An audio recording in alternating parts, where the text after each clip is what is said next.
wabarakatuh. Perkenalkan, nama saya Siti Rahmawati dengan NIM 70 dari Program Studi Pendidikan Bahasa dan Sastra Indonesia angkatan 24 dari kelas B. Saya di sini akan menyampaikan materi yang berjudul Sastra Horor dalam berbagai perspektif. Sastra horor merupakan genre fiksi yang membangkitkan emosi negatif terhadap pembaca seperti takut, cemas, ngeri, dan juga teror. Tujuan utama diciptakannya sastra horor agar menciptakan suasana yang mencekam, menakutkan, dan membuka memori pengalaman yang mengganggu secara emosional. Poin sentral dalam sastra horor adalah: pertama, ketegangan dan misteri. Kedua, latar yang suram dan terpencil. Ketiga, eksplorasi ketakutan manusia. Yang keempat, supranatural atau realistis, adanya ancaman. Asal muasal sastra horor. Yang pertama ada akar kuno, berasal dari cerita rakyat, mitos, legenda, kisah hantu yang diceritakan secara turun-temurun, beredar secara lisan. Yang kedua ada genre gotik abad ke-18 sebagai titik awal sastra horor modern. Cerita fokus pada kastil tua dan suasana yang suram.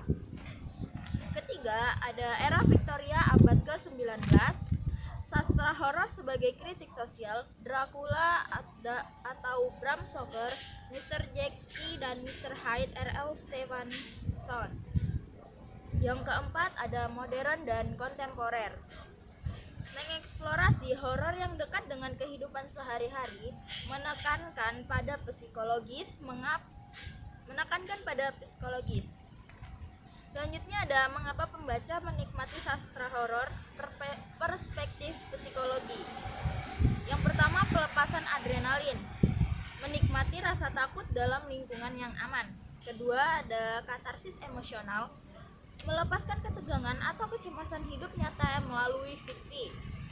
Yang keempat, teori extension transfer, peningkatan gairah fisiologi akibat rasa takut diinterpretasikan sebagai perasaan positif setelah ancaman berlalu.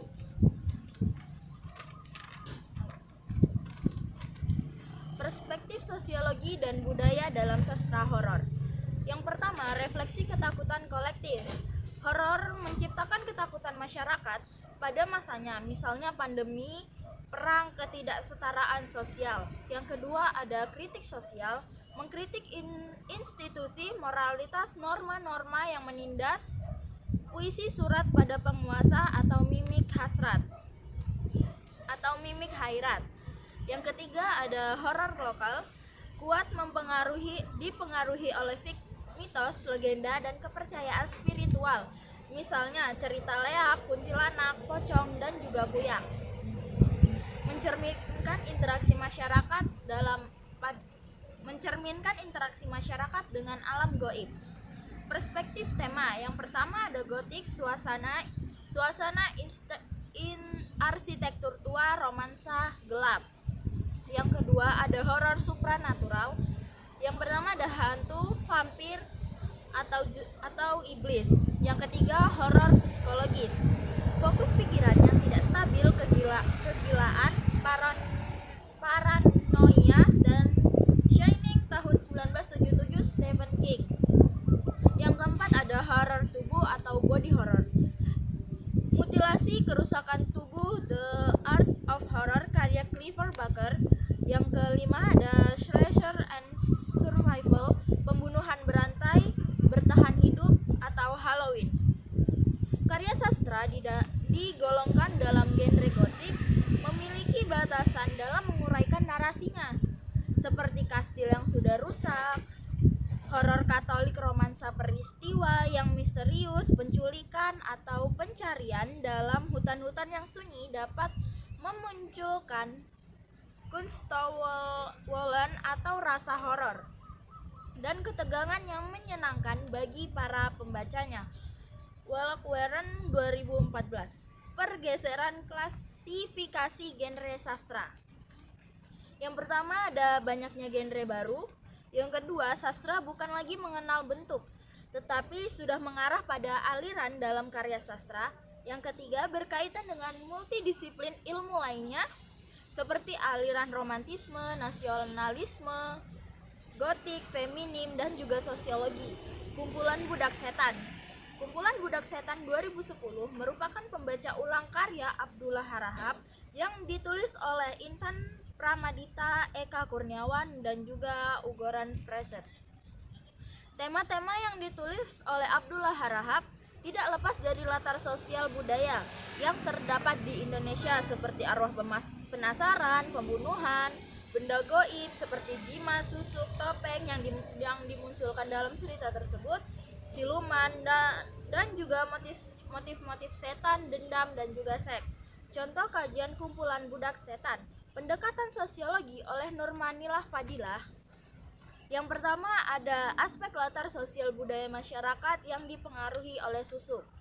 Susuk atau pelet digunakan oleh tokoh perempuan yang bernama Salimah yang berprofesi sebagai penyanyi dangdut.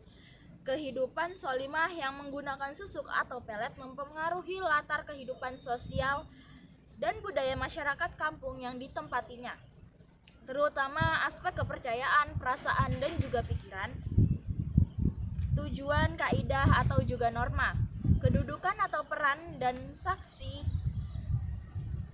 aspek atau goyang penasaran karya Intan Pramadita, aspek latar sosial budaya masyarakat akibat benda goib. Penggambaran tokoh Iskandar dalam cerpen Topeng Darah karya Ugoran Prasad mencerminkan kondisi sosial masyarakat yang dipercaya dengan benda goib yang memiliki kekuatan. Ketika benda goib dimiliki seseorang, maka ada ikatan dengan manusia meminta bayaran atas kekuatan yang telah diberikan. Bayaran yang diminta oleh benda goib bukan berupa uang, tetapi berupa tumbal. Kajian sastra horor dalam ritual. Kehadiran penunggu Telaga Rambut Monte dalam larung sesaji upacara bersih desa sebagai simbol arketipe cerita oleh Dwi Sulistyorini. Misteri Lea Desti dan Kesakralan karya Kanjeng Kliwon hingga Ngaben Masal. Menyoi ritual mistis, perang ketupat, tradisi tahunan masyarakat, Tepilang Bangka oleh Nurhayati Latifah Ratnawati Amelia Sucini. Hantu dari cerita mistis, ekspresi estetis oleh Novi Anugrah Jekti, Endah Imawati dan Ivan Iskandar Haji RR Utami. Struktur arketipe pada cerita Uyang di wilayah Samarinda. Yang pertama ada arketipe karakter, arketipe situasi, dan juga arketipe simbol. Demikian yang dapat saya sampaikan, kurang dan lebihnya saya mohon maaf. Wassalamualaikum warahmatullahi wabarakatuh. Selamat siang semuanya.